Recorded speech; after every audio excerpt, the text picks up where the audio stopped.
BBC Urdu के इस Facebook live में आप सबका खैर मक़दम है। आज हम जिस मौजू पर बात करेंगे वो ऐसा मौजू है जिस पर इंडिया पाकिस्तान में इस वक्त बहुत बात हो ही रही है। बात शुरू शायद उड़ी से हुई थी, सर्जिकल स्ट्राइक तक आ पहुंची है, आगे कहाँ जाएगी इसी पर थोड़ी सी रोशनी डालने की कोशिश करेंगे। सबसे पहले मैं आपको अपने गेस्ट से मिलवा दूं। मेरे साथ इस वक्त सीनियर सहाफ़ी आमिर गौरी हैं जो पाकिस्तान के टीवी चैनल ARY के साथ काम करते हैं। लवीना टंडन वो भी एक सहाफ़ी हैं, आज तक के साथ काम करती हैं जो इंडियन एक न्यूज़ चैनल है। और दिल्ली से हमारे साथ नितिन श्रीवास्तव BBC के नामनिगार, वो भी हमारे साथ मौजूद हैं। वो हमें सोशल मीडिया फ़ीडबैक देंगे इस हैंग आउट पर और लोग वहाँ क्या कह रहे हैं इस बारे में। सबसे पहले बात यहाँ से शुरू करते हैं। आमिर, हालात ऊपर नीचे पिछले कई सालों में इंडिया और पाकिस्तान के दरमियान हुए तो हैं, लेकिन इतने बुरे बहुत अरसे बाद हुए हैं। मेरा ख्याल प्रेशर इस दफ़ा ज़्यादा है इस वजह से कि पाकिस्तान के अंदर भी एक उम्मीद थी जिस वक्त नवाज़ शरीफ भारत गए थे कि शायद बातचीत जो है इस दफ़ा बेहतर हो जाएगी। कुछ पुरानी हिस्ट्री है, जब BJP की हुकूमत थी और वाजपेयी साहब जो हैं वो बस पे बैठ के लाहौर आए थे, तो वो जो उम्मीदें थीं दोबारा से, लेकिन इस तरह लगता है जैसे ये उम्मीदें जो हैं वो सारी की सारी ख़त्म हो जाती हैं उस वक्त जिस वक्त बाज़ दूसरे एलिमेंट जो हैं वो इस सारी खेल के अंदर शामिल होते हैं। उन पर इल्ज़ाम भी है, पाकिस्तान में बैठे हुए कुछ ग्रुप्स के ऊपर इल्ज़ाम है।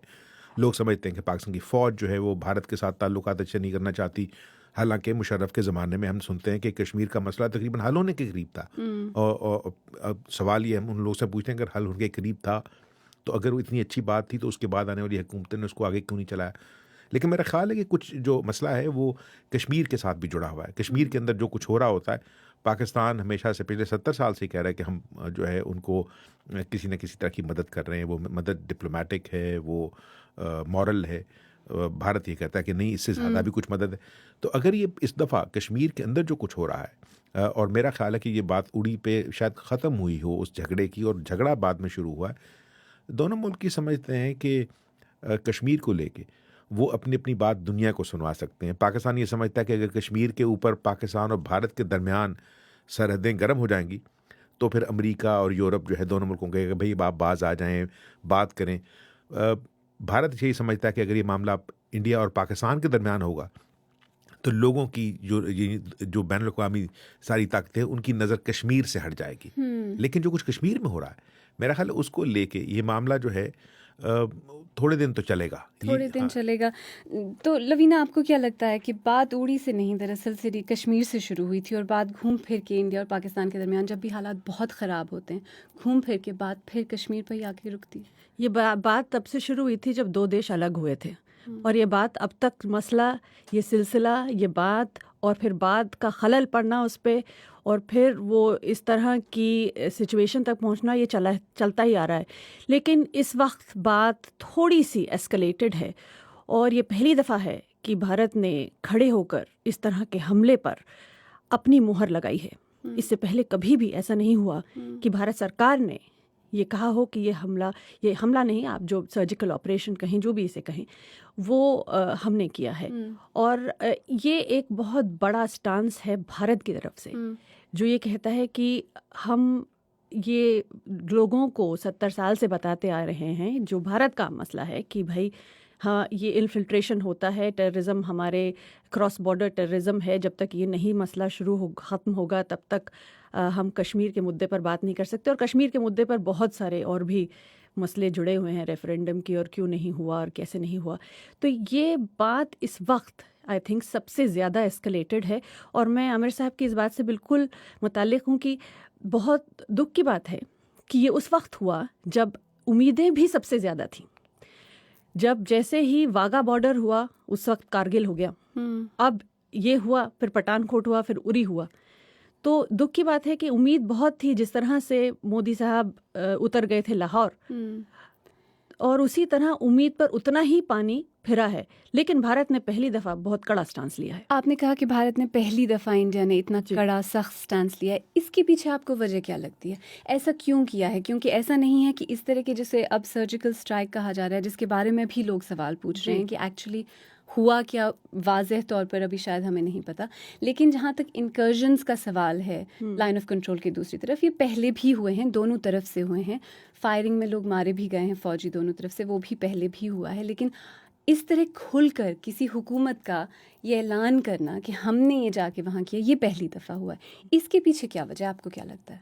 क्योंकि अपने सख्त रवैया दिखाना चाहते हैं कि क्योंकि ये बार बार भारत हमेशा ये क्लेम करता आया है कि टेररिज्म हमारी आतंकवाद हमारे देश में पाकिस्तान की तरफ से लाया जाता है और आर्मी स्पॉन्सर्ड, इसमें कोई छुपाने वाली बात नहीं है कि आर्मी, वो हमेशा क्लेम करते हैं कि आर्मी स्पॉन्सर टेररिज्म है। इस बार उरी में जो हुआ वो आर्मी स्पॉन्सर टेररिज्म था, हथियारों पर पाकिस्तान की मुहर थी। ज़ाहिर है पाकिस्तान इसकी तरदीद करता है और पाकिस्तान कहता है कि उनका इसके साथ कोई ताल्लुक नहीं था, बिल्कुल नहीं था।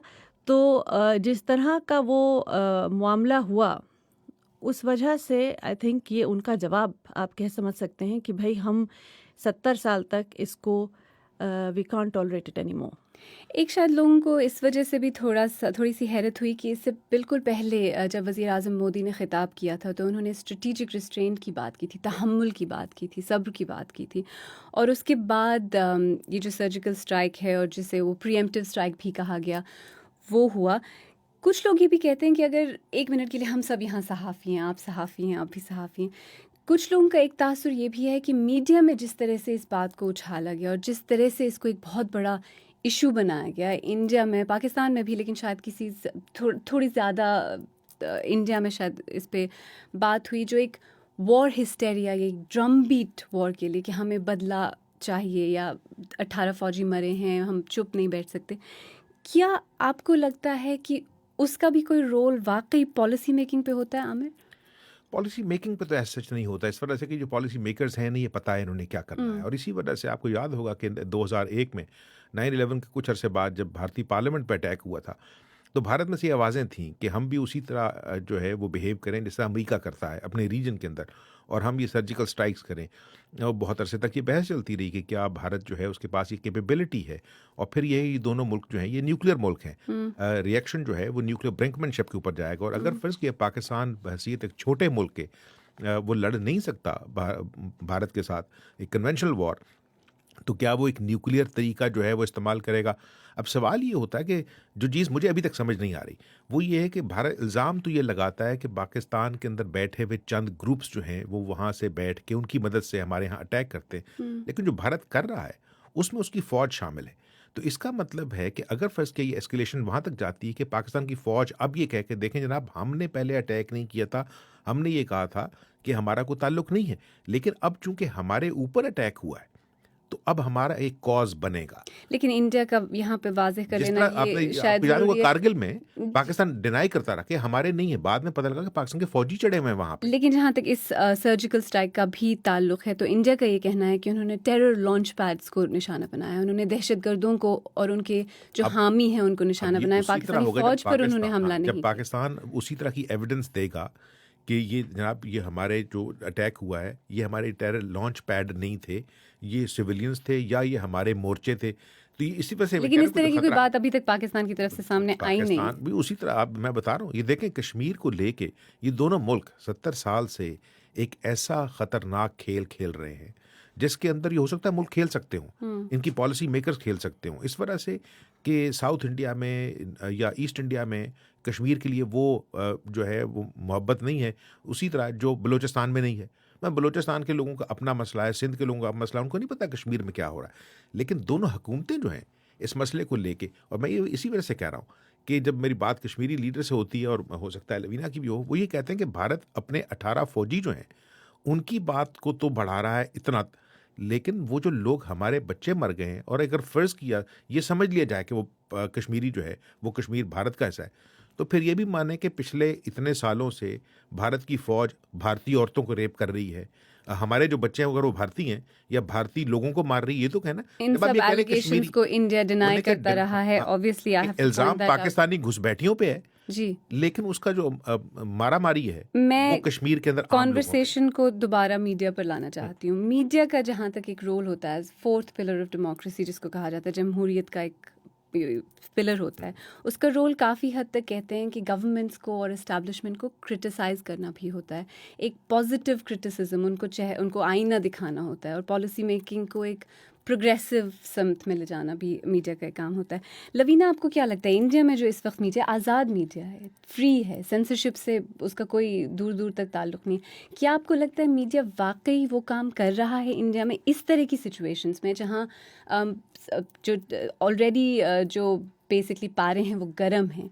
क्या मीडिया वो आईना दिखाने का काम और पॉलिसी मेकिंग में पॉजिटिव क्रिटिसिज्म देने का काम कर पा रहा है अभी? मीडिया करता है ये काम, और इंडियन मीडिया बहुत इंडिपेंडेंट है, इसमें कोई दो राय नहीं हो सकती।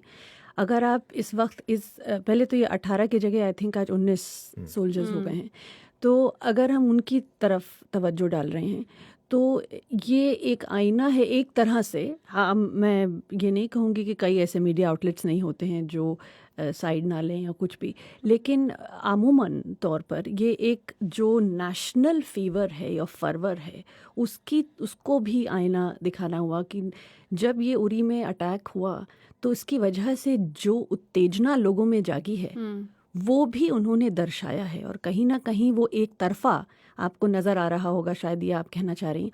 पर एक छोटा सा आई थिंक मीडिया को लेकर कोई भी इंसिडेंट होता है, जब इंडिया पाकिस्तान ख़ास तौर पर उनकी बात होती है तो हर इंसिडेंट के दो पहलू हमेशा नज़र आते हैं। आप समझ नहीं पाते कि असल में जो पहलू है वो क्या है। कहते हैं ना कि the first casualty of war is truth, सच्चाई सबसे पहले जी मेरा ख्याल थोड़ा सा डिफरेंस है यहाँ, थोड़ा सा तो डिफरेंस। हम बात को जारी रखेंगे, लेकिन मैं इस वक्त पहले नितिन की तरफ जाना चाहती हूँ। नितिन हमारे साथ दिल्ली से मौजूद हैं और वो सोशल मीडिया पर हमारे इस हैंगआउट को भी मॉनिटर कर रहे हैं और वहाँ जो कमेंट्स आ रहे हैं वो हमें बता पाएंगे। Nitin, what do you have for us? Alia, सबसे पहले तो मैं ये अर्ज करना चाहूँगा कि जिस तरह की बातें हम लोग कर रहे हैं, और अभी मेरे सामने बगल की विंडो पर हम लोगों का जो ये फेसबुक लाइव है BBC उर्दू का, वो मैं देख सकता हूँ। करीब तकरीबन उतने ही लोग हैं, 1000 से ज़्यादा, 1500 के आसपास, जितना हमने 2 घंटे पहले BBC हिंदी पर हिंदी स्पीकिंग ऑडियंस के लिए इसी तरह का एक फेसबुक लाइव किया था। और जिस तरह के कमेंट्स आ रहे हैं जिस पर लिखा हुआ है पाकिस्तान आर्मी जिंदाबाद, मेरे सामने है कश्मीर फ्री एंड इंडिपेंडेंट, जिस तरह के कमेंट्स आ रहे हैं, ठीक उसी तरह के उससे उल्टे कमेंट्स हिंदी के फेसबुक लाइव पर आ रहे थे। यानी कि जो ऑडियंस है वो इस वक्त बहुत ज्यादा एक्साइटेड है, और हर तरफ की ऑडियंस एक्साइटेड है। और अभी हम लोग चूंकि मीडिया की बात कर रहे थे तो उसमें मैं जरूर अर्ज करना चाहूंगा, कल शाम को हम लोग एक मीडिया का कंपैरिजन करने की कोशिश कर रहे थे कि इंडियन मीडिया में क्या हो रहा है और पाकिस्तान मीडिया में क्या हो रहा है, तो ज्यादा फर्क नहीं है दोनों मुल्कों की मीडिया पर। मीडिया में क्या हो रहा है इस एलिज्ड सर्जिकल स्ट्राइक पर और उसके बाद के फॉलोअप पर। रही सवाल बात ट्रेंड करने की और किस तरह का आईना लोग देख रहे हैं या क्या लोग देखना चाहते हैं, तो जाहिर सी बात है कि जो जिसकी ऑडियंस है वो देखना चाह रहा है, ऐसा लग रहा है। मुझे लगता है कि इस सब में थोड़ा सा जो फर्वर है, जो थोड़ा सा फीवर है, वो उसका पिच जो है वो डेफिनेटली थोड़ा ऊपर चला गया है, और थोड़ी सी मुझे लगता है कि ऑब्जेक्टिविटी ज्यादा लाने की जरूरत है इस पूरे नैरेटिव में। और मिसाल के तौर पर अगर हम यहाँ की मीडिया की बात करें जहां पर इस तरह की बातें हो रही हैं, 2 दिनों से यही मीडिया जो इन तमाम चीजों को कवर कर रहा है, उसमें एक बहुत रिस्पॉन्सिबल मीडिया साइट है, उस पर एक पीस लिखा है किसी ने, उसकी 2 लाइनें मैं पढ़कर सुनाना चाहूंगा अपनी ऑडियंस को। Bollywood conducted a surgical strike on Indian TV news channels on Thursday. The result was erasing the line of control in TV journalism as anchors with high decibel support from former army veterans ushered in a Sunny Deol's 2.5 kilo का हाथ। यानी कि जो जिस तरह से journalism में जिस तरह से टीवी डिबेट्स हो रहे हैं, जितनी हाई पिच पर हो रहे हैं, आप समझ सकती हैं कि सनी देओल का जो फेमस 2.5 किलो का मुक्का था कि जिस पर पड़ता था वो फिर उठ जाता था, उस लेवल पर यहाँ पर डिबेट हो रहा है। थैंक यू कहना चाहूंगी आलिया, जस्ट हाँ बिल्कुल, आप चलें, आप कहें उसके बस बाद में। नितिन से भी और आपसे भी कि जब भी इंडियन मीडिया की आप भी जिस तरह से बात कर रहे हैं, आप हर जगह जाके बिंदु एक जगह जाके विश्राम करता है एक चैनल पर जो बहुत जोर से चिल्लाते हैं, पर सारे चैनल ऐसे नहीं हैं जो सब जगह बहुत जोर से चिल्लाते हैं। सारे न्यूज़पेपर्स और सफ़े भी ऐसे नहीं हैं आई एम श्योर जो बहुत जोर से चिल्लाते हैं। इंडिया थोड़ा सा एक और पॉइंट भी है। देखें, एक तो नेशनल सिक्योरिटी पे सारे मुल्कों के मीडिया जो हैं वो आज़ादी एक तरफ रख देते हैं। मुझे अभी तक याद है 1991 में जब अटैक हुआ था पहला अमेरिका का कुवैत पे, तो जो ओपनिंग लाइन थी CNN की, उसने ये लिखा था कि skies over Baghdad have been illuminated, as if कि वहाँ पे कोई लाइट एंड साउंड का शो चल रहा है। तो उसी तरह जो हमने इराक में देखा है, उसके बाद उसने अफगानिस्तान में देखा है। पाकिस्तान और भारत के साथ मसला ये है कि इन दोनों के मुल्कों के मीडिया के कॉरेस्पॉन्डेंट एक दूसरे के मुल्क में नहीं है। They remain close countries, they actually एक दूसरे के साथ ताल्लुक रखना चाहते हैं, लेकिन उनके कॉरेस्पॉन्डेंट्स उस तरह ऑपरेट नहीं करते। तो जो कुछ कहना, उनको जो इन्फॉर्मेशन मिलती है उसके सोर्सेज कम है, वो वही है। आपने कहा कि एक दूसरे के मुल्कों में कॉरेस्पॉन्डेंस नहीं है, शायद कुछ के हैं, कुछ के नहीं है। और नितिन ने भी जो बात कही कि जो ऑडियंसेस हैं वो बटी हुई नज़र आ रही हैं पाकिस्तान की और इंडिया की। But inspired of all of that, पिछले कुछ सालों में पीपल टू पीपल कॉन्टैक्ट दोनों मुल्कों में बहुत बढ़ा है। आप आर्ट्स में देख लें, फिल्मों में देख लें, टीवी में देख लें, कोलैबोरेशंस बहुत बड़े पैमाने पर हो रही हैं। काफ़ी सारे लोग इधर से उधर जाते हैं, काम उधर करते हैं। मैं पर्सनली पाकिस्तानी लोगों को जाती हूँ जो इंडिया में रहते हैं और वहीं काम करते हैं, for example, and the other way around. तो क्या ये जो इस तरह से अब उलझे हुए ताने बाने इतना हैं, नहीं है, लेकिन फिर भी है। मैं इंडियंस को भी जानती हूँ जो पाकिस्तान में रहते हैं और काम करते हैं, कम होंगे लेकिन हैं। तो ये जो इतने उलझे से ताने बाने जो अब बन गए हैं, इनको अलग करना क्या वाकई इतना आसान है कि आप कहते हैं कि फवाद खान नहीं चाहिए? लवीना? बिल्कुल आसान नहीं है, और आसान होता तो 70 साल नहीं लगते, और 70 साल के बाद भी ये ख़त्म होता नज़र नहीं आता। मुझे एक छोटी सी बात मैं आपसे कहना चाहूँगी। इसी मसले पे मैंने एक शो किया था, और आपके यहाँ के एक प्रोफेसर जो ओक्लाहोमा में, उन्होंने मुझे बताया कि बात सिर्फ मीडिया की नहीं है, बात एजुकेशन जो एक और पिलर है, जो फाउंडेशन है किसी भी देश की।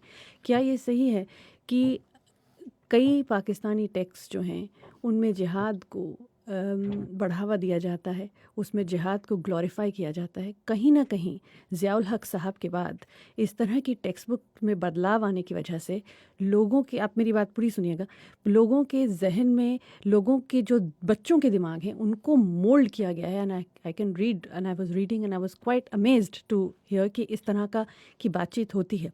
और अगर ऐसा है तो मैं दाद देती हूँ पाकिस्तान के लोगों को कि वहाँ सब लोग जिहादी नहीं हैं, और सब लोगों के दिन में आज भी हम लोग चाहते हैं कि जब हम जाते हैं या यहाँ पाकिस्तानी लोगों से मिलते हैं तो उनसे हमारा दिली लगाव होता है।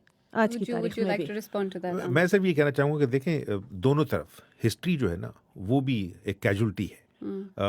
भारत के अंदर जो कुछ हुआ, अगर भारत के अंदर जो मुसलमान हैं वो भारत के अंदर रहते हैं, उसका एक इंटीग्रल पार्ट है, तो फिर बाबरी मस्जिद नहीं गिरनी चाहिए थी। जब बाबरी मस्जिद गिरी तो लाहौर के अंदर जैन मंदिर नहीं गिरना चाहिए था। लोग चढ़ गए उसके ऊपर पागलों की तरह हथौड़े लेकर रातों को। उन्होंने कहा कि अगर फ़र्ज़ किया आप सारी चीज़ डिमोलिश कर दें, आप सारी मुसलमान चीज़ें हिंदुस्तान से ख़त्म कर दें, इंक्लूडिंग जो कब्रें हैं, कमाल किस्म की कब्रें हैं ताजमहल जैसी, और हिंदुस्तान से सारे मंदिर ख़त्म कर दें, तो फिर आप किस तरह बताएंगे कि 70 साल पहले हम इकट्ठे रहते थे और फिर हमने ये फैसला किया हमने इकट्ठे नहीं रहना, हम एक ख़ानदान की तरह थे? ये नहीं होगा। लेकिन इसमें हुकूमतें जो हैं उसके अंदर वो लोग जिन्हें नौकरियां मिली हुई हैं, उनका ख्याल ये है कि उनकी नौकरियां इसी वजह से मजबूत रहेंगी कि वो एक दूसरे के बारे में दुश्मनी की बात करते रहें। वो वेस्ट की तरफ भी नहीं खुलना चाह रहे, वो ईस्ट की तरफ भी नहीं खुलना चाह रहे। और मुझे ऐसा लगता है कि जब दुनिया जो है ये जिस प्लेटफॉर्म पे हम बैठे हैं, फेसबुक पे, ट्विटर पे, बाकी चीज़ों के साथ जुड़ रही है, हम लोग सिर्फ और सिर्फ इन जो प्लेटफॉर्म्स हैं इनको भी एक दूसरे को गालियां देने के लिए इस्तेमाल कर रहे हैं। और ऐसी ऐसी कमाल की गाली पड़ती है ट्विटर पे, यकीन करें आलिया, अगर आप एक लाइन लिख दें, एक लाइन लिख दें। नहीं, आप बिल्कुल सही कह रहे हैं, पर मैं तो दिल से ये चाहती हूँ, और हम बात सतह की करें अगर, कि क्यों ऐसा हुआ है। कहीं ना कहीं दोनों देशों को अपने आप को आईना दिखाना है। मैं सिर्फ पाकिस्तान की बात नहीं कर रही हूँ, दोनों देशों को अपने आप को आईना दिखाना बहुत ज़रूरी है। और वाकई ये मसला पॉलिटिकल मिल का है, और 70 साल हो गए थी कि वो लोग जो 70 साल पहले जिन्होंने देखा था, ये जब इस सीन से हट जाएंगे तो शायद हम आपस में एक दूसरे से बात करने लगे। मुझे ऐसा लगता है कि नई जनरेशन भी जो है 70 साल से चलें प्रेजेंट में दोबारा आते हैं कि इस वक्त हम जहाँ हैं, जो एस्केलेशन का आलम है, आपने भी कहा इतना एस्केलेटेड कभी नहीं था, आपने भी कहा यहाँ से आगे क्या किया जा सकता है कि मामलात को डी एस्केलेट किया जाए। अभी मतलब रेटरिक को अगर आप देखें तो इंडिया की तरफ से जो रेटरिक है वो काफ़ी सख्त है, काफ़ी स्ट्रॉन्ग है। उन्होंने पाकिस्तान से, उन्होंने तो ये भी कह दिया कि वो रिटालिएशन एक्सपेक्ट कर रहे हैं, तो 10 किलोमीटर का एक्सक्लूजन जोन है बॉर्डर एरियाज़ में कि पाकिस्तान रिटालिएट करेगा। ज़ाहिर पाकिस्तान ने भी वहाँ से जवाब दिया। तो ये सब डी एस्केलेट कैसे होता आपको नज़र आ रहा है? मेरा ख्याल ये है कि ये कंस्पिरेसी थ्योरी है कि ये दोनों मुल्क जो हैं, चूँकि नरेंद्र मोदी और नवाज शरीफ आपस में मिले थे, उन्होंने उनकी बच्ची का जो है वलीमे का खाना भी खाया। मुझे लगता है ये दोनों जो हैं ये इस पिच को वहाँ तक ले जा रहे हैं कि इसके अंदर कोई ना कोई इन्वॉल्व हो। अगर फ़र्ज़ किया मुशर्रफ और उस वक्त की जो हुकूमत थी उनके दरमियान मामलात कहीं आए थे, कहीं एग्रीमेंट, और यकीन याद रखें कि पाकिस्तान में इस सारे मसले का हल जो है वो नवाज शरीफ के पास नहीं है, वो GHQ में है। वो उससे पूछे बगैर कुछ नहीं कर सकते। आई एम श्योर नवाज वहाँ शरीफ इज पे गोइंग टू वहाँ डिसएग्री विद दैट। हाँ, बीजेपी जो है वो उसके पास हार्ड लाइन है। कांग्रेस तो बेचारी अभी तक अपना हाउस जो है इन ऑर्डर लाने की कोशिश कर रही है। वो बच्चा बड़ा ही नहीं हो रहा राहुल जो है, तो मुझे नहीं पता क्या आई बनेगा। Am sure Rahul will also disagree हो सकता है, बिल्कुल करें, उनका राइट है, राहुल करें, लेकिन अम्मा जाने नहीं देंगी ना, अम्मा के साथ ज्यादतियां हुई हैं। अम्मा विल उस आल्सो तरफ नहीं जाना चाह रहा मैं, लेकिन मैं ये कह रहा हूँ, मुझे इस तरह लगता है कि अब ये चाहते हैं, देखें बहुत दुनिया का पैसा जो है वो पागल हुआ है भारत जाने के लिए, कुछ चाइना का पैसा पाकिस्तान जाने के लिए हुआ है। मेरा ख्याल है कि वो ये ड्रामा जो है, ये सारा, मैं I am using this word very carefully, ये जो ड्रामा है इसमें बहुत सारे लोगों की जाने जाएंगी, जाने जा रही हैं हमेशा से, लेकिन शायद ये पहली दफ़ा है कि जो न्यूक्लियर ब्रिंकमैनशिप है इसको उस लेवल पे लाया जाए कि कहीं ना कहीं इस तरह लगे कि इस पे बात हो सकती है। और ये जो यूनाइटेड नेशन में बहुत अरसे के बाद बैन की मून के मुंह से कुछ निकला है, यूरोपियन यूनियन से कुछ निकला है, OIC जो मरी हुई एक ऑर्गेनाइजेशन है वहाँ से कुछ निकला है, बहुत सारे मुल्क हैं जिनका स्टेक है इन दोनों मुल्कों में, वो कहें कि भाई ये बैठ के बजाय इसके कि आप एक दूसरे को मारने की बात करें, जो लोग मर गए हैं उनकी लाशों के ऊपर बैठ के शायद को थोड़ी सी सुलह कर लें। लवीना, ये तो इनकी कंस्पिरेसी थियरी थी, आपको क्या लगता मैं है? इनकी कंस्पिरेसी काश थ्योरी से I hope that is true, क्योंकि अगर ऐसा हो तो बहुत अच्छी बात है कि लोगों को लगे कि भाई न्यूक्लियर स्टेट्स हैं, और क्योंकि कहीं भी न्यूक्लियर वॉर अगर हो गई तो 21 मिलियन इस तरफ और पाकिस्तान ने सफाया हो जाना है अगर एक भी वॉर, और इसके अलावा ग्लोबल बहुत अफेक्ट होगा। सो लोगों को डरा रहे हैं मोदी और नवाज शरीफ दोस्त बनकर, बहुत अच्छी बात है। I hope that is the case and it will all escalate down, but I really doubt it, and the only reason going from your stories, क्योंकि इंडिया तो चाहता ही नहीं है कि बायलैटरली ही हो ये सॉल्व, तो चाहता ही नहीं कि इंटरनेशनल प्लेटफॉर्म पे जाए ये मसला। ये पाकिस्तान चाहता है कि इंटरनेशनल प्लेटफॉर्म पे जाए, सॉल्व बायलैटरली होगा। हाँ। लेकिन देखें सब लोगों, आप एक दूसरे के साथ बात तो करते हैं ना, ये इन दी एंड तो बायलैटरली होगा, लेकिन उसके अंदर जो तीसरा एलिमेंट है कश्मीरियों का जो पीछे चला जाता है, वहाँ इन्वॉल्वमेंट ज़रूरी है। क्योंकि देखें जो बातचीत है उस वक्त, मुझे अभी तक याद है, मैंने ये जो इंटरव्यूज़ करते थे हम, चाहे उस वक्त वो परवेज़ मुशर्रफ थे, शौकत अजीज़ थे, बाद में आने वाले लोग, कि कहीं ना कहीं बात ये लाइन ऑफ कंट्रोल पे रुकती नजर आती है। हाँ, ठीक है, लेकिन उसके लिए भारत को अपना जो सारा का सारा रवैया है कश्मीरियों के साथ वो तब्दील करना पड़ेगा। जब स्टोरीज वहां से निकलेंगी ना, तो फिर बहुत सारे लोग ऐसे हैं जो जानबूझ के जिहादी बनने की कोशिश कर रहे हैं। देखिए वो जिहादी जो है ना, पिछले 20 साल से जिन्होंने सवाए 30 साल से सिर्फ गोलियां मारी हैं, जहां मर्जी गोलियां मरवा लें उनको, तो वो रिटायर नहीं हो सकते। तो यानी हल, आपको क्या लगता है, हल या डीएस्केलेशन अगर होगी इंडिया और पाकिस्तान के दरमियान, उसका आगाज़ या उसकी बिगिनिंग कश्मीर से होगी? देखिए ये आगाज़ पर ही बात टिकी है। ये अंडा और मुर्गी वाली बात है कि चिकन पहले आया कि एग पहले आया। वो बोल रहे हैं कि जिहादी रुकें, उधर इंडिया बोलेगा कि आप आतंकवाद बंद करें, तब हम बात करना शुरू करेंगे। मेरे ख्याल में अगर ये लोग दोनों देश सारी बातों को, इंक्लूडिंग कश्मीर, इंक्लूडिंग LOC, साथ में जिहाद और आतंकवाद, इन सब को अगर एक तरफ कर एक बार एक टेबल पर आकर दोस्त बनकर आगे की तरफ सोचने की कोशिश करें, तो शायद कहीं ना कहीं, क्योंकि ये मसला तुमने ये नहीं किया, मैंने ये नहीं किया, हमने रेफरेंडम इसलिए नहीं किया क्योंकि आप लोगों ने आर्मी पीछे नहीं ली, 1947 का मसला था। आज का मसला है कि आपने आतंकवादियों को अपनी तरफ, आर्मी आतंकवादियों को बढ़ावा दे रहा है। हाफिज़ सईद आज भी पाकिस्तान में खुला घूम रहा है। तो ये बातें आके यहाँ पे अटक जाती हैं। तो जब तक ये चीज़ें साइड में रखकर एक पॉलिटिकल विल दोनों तरफ से नहीं आएगी, प्लस जो पाकिस्तान का मसला है कि आर्मी गवर्नमेंट से ज़्यादा पावरफुल है, उसको अगर कंट्रोल में विद इन द कंट्री नहीं लाया जा सकता, तब तक पाकिस्तान की सरकार इस सिचुएशन में ही नहीं आती कि वो किसी से कमिटमेंट वाली बात कर सके। सबसे बड़ी मसला तो यह है कि पाकिस्तान सरकार का कमिटमेंट नहीं लगता, क्योंकि वहाँ पीछे से आर्मी ज़्यादा स्ट्रांग है और इससे कोई भी डिनाई नहीं कर सकता। तो ये एक सबसे दुख की भी बात है और सबसे पेचीदा बात भी है। लेकिन मेरा ख्याल इस्लामाबाद पाकिस्तानी गवर्नमेंट हाँ, उसको डिनाई करेगी, I am sure. And I just want to take a few comments जो हमारे इस वक्त बहुत सारे लोग लाइव देख रहे हैं फेसबुक लाइव को, और बहुत सारे कमेंट्स आ रहे हैं। और जैसा कि नितिन ने भी कहा, ज़्यादातर कमेंट्स ऐसे ही हैं कि वो पाकिस्तान आर्मी की तारीफ़ कर रहे हैं और इंडिया की सर्जिकल स्ट्राइक का जो दावा है उस पर सवाल उठा रहे हैं। लेकिन एक बहुत ही इंटरेस्टिंग कमेंट जो मेरी नज़र से अभी गुजरा, उमर ख़याम वज़ीर साहब लिखते हैं कि दोनों मुल्क बहुत गरीब हैं और दोनों मुल्कों के जो लोग हैं उनकी जो ज़िंदगी level of standard of living है वो इतना कम है। हमें जंग नहीं चाहिए। इनका ताल्लुक़ वज़ीरिस्तान से, उमर ख़याम वज़ीर साहब का, और कहते हैं मुझे पता है मैं अपनी ज़िंदगी टेंटों में कैसे गुजार रहा हूँ।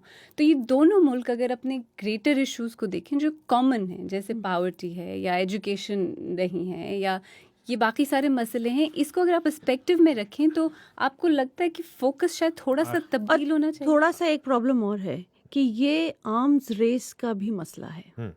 अगर ये दो मुल्क एक हो जाते हैं, साउथ एशिया बहुत स्ट्रांग हो जाता है, तो ये जितने वेस्टर्न पावर्स के आर्म्स हैं वो किधर बिकेंगे? ये एक और कंस्पिरेसी। हाँ, ये लेकिन देखिए ना, छोटा सा कमेंट कि अगर भारत जो है वो बायलैटरली जब भी बात करेगा, अब तो उसने बेचारे छोटे मुल्कों को भी घसीट लिया है। उसने कहा कि देखें आपने नहीं जाना सार्क समिट में, अब एक बंदा नहीं इंडिया जाएगा। ने किया तो नहीं है, ये हम खबरें आ गई नहीं, लेकिन देखें ना, आप ये कैसे कह सकते हैं कि बांग्लादेश ने अपना मन खुद नहीं बनाया? आपका मीडिया, मैं अब नाम नहीं लेता यहाँ पे इस वजह से कि वो उनकी वेबसाइट पे लिखा हुआ है, मुझे तो नहीं फ़ोन किया हसीना वाजिद ने कि हम नहीं जा रहे, और या अशरफ गनी ने, ये मीडिया ही लिख रहा है और यहाँ का मीडिया लिख रहा है और वही कह रहा है परेशानी। लेकिन वो जो सवाल आप पूछ रही, मेरा ख्याल है कि देखें दोनों मुल्कों की जो इलीट है, रूलिंग इलीट, उसको कोई कंसर्न नहीं है उस मुल्क के अवाम के साथ। अगर भारत के 400 मिलियन जो हैं लोग, उनके पास अब गाड़ियां हैं, बर्गर खाते हैं वो, तो 750 मिलियन ऐसे हैं जिनके पास टॉयलेट नहीं। पाकिस्तान के अंदर इससे ही बुरी हालत है। सड़कें मोटरवेज बना लें, लोगों के पास साइकिल नहीं है, वो मोटरवे क्या करेंगे? तो सवाल ये कि जो रूलिंग एलीट है ना, ये भी याद रखें कि डेमोक्रेसी में आइडियल सिचुएशन में किसी एक प्राइम मिनिस्टर के पास 5 साल ही होते हैं। उसने अपना भी सोचना होता है, अपने रिश्तेदारों का, अपने यारों का भी सोचना होता है, और फिर अवाम इस सारी गेम में बहुत पीछे हैं। वो बेचारे जो है ना, वो अपना लोटा लेके खेतों में जाएंगे। हम उम्मीद करेंगे कि अवाम थोड़ा आगे आए इस गेम में। मैं एक बार फिर नितिन के पास जाना चाहती हूँ वेरी क्विकली, अगर उनके पास कोई और अपडेट्स हैं और सोशल मीडिया कमेंट्स हैं जो हमारे साथ शेयर करना चाहें। नितिन जी आलिया, मैं अपने ऑडियंस को बताना चाहूँगा कि इस बात को, ये सर्जिकल स्ट्राइक का दावा था, उस बात को 30 घंटे से ज़्यादा हो चुके हैं, और जाहिर है हर तरह की मीडिया पर यही खबरें सबसे ज़्यादा प्रोमिनेंटली छा रही हैं। लेकिन जो ट्रेंड्स हैं वो अब सीरियस चीज़ों से थोड़ा सा लाइट चीज़ों पर आ रहे हैं। मिसाल के तौर पर इस वक्त ट्विटर की अगर हम बात करें, जो टॉप 10 ट्रेंड्स हैं उसमें सलमान खान काफी ऊपर ट्रेंड कर रहे हैं। कोई सर्जिकल स्ट्राइक हैशटैग ट्रेंड नहीं कर रहा है, लेकिन सलमान खान ट्रेंड इसलिए कर रहे हैं क्योंकि सलमान साहब ने जो बयान दिया है, उन्होंने बयान में ये कहा है कि जो पाकिस्तानी आर्टिस्ट हैं वो टेररिस्ट नहीं है। ऐसा करण जौहर जो बड़े मशहूर फिल्म मेकर हैं वो भी कह चुके हैं। फवाद खान और तमाम लोगों के बारे में बात है। तो बड़ा दबंग बयान है। तो जी बिल्कुल, बहुत ही दबंग बयान है और सुल्तान की तरफ से आया है। लेकिन जो ये नैरेटिव, जो पूरा नैरेटिव है, ये मुझे लगता है कि अब धीरे धीरे थोड़ा कम हो रहा है। जो फीवर और जिस पिच पे हम लोगों को बात करते हुए कल देख रहे थे, वो डाई डाउन कर रहा है। दूसरी बात ये है कि अब मीडिया पर, सोशल मीडिया पर और तमाम जगहों पर इस बात पर भी बहस हो रही है कि क्या ये जो मसाइल है, क्या जो मामला है, जो सिचुएशन है, ये दोनों मुल्कों में अपनी अपनी पॉलिटिकल डोमेस्टिक ऑडियंस को कैटर करने के लिए है। इस पर भी अब बहस शुरू होती दिख रही है। बिल्कुल है, और शायद वही प्रेशर बने। हाँ, हो सकता है कि जो डोमेस्टिक प्रेशर इन हुकूमतों को जो है वो वापस थोड़ा सा अपने जामे में, पजामा नहीं कहना चाह रहा था, उसमें वापस। मगर अगर आप सोशल मीडिया ट्रेंड्स को देखें तो इट लुक्स लाइक कि people are kind of moving on, और दूसरी तरफ अब ऐसा ही होता है। खबरें हमेशा जितनी भी बड़ी हो, दूसरी खबर उन पर जोर डाल देती है दूसरे दिन, और फिर उनको आईबॉल्स के साथ, टीआरपी के साथ एडवर्टाइजिंग भी कायम रखनी पड़ती है। न्यूज़ साइकिल को आप इतनी देर तक हॉस्टेज नहीं रखते। सही बात है, लोगों को हॉस्टेज रख सकते हैं, न्यूज़ साइकिल को नहीं। ये बात ऐसी है कि अगर हम और 3 घंटे भी बैठकर बात करते रहें तो करते ही रहेंगे और कहने को बातें कम नहीं पड़ेंगी।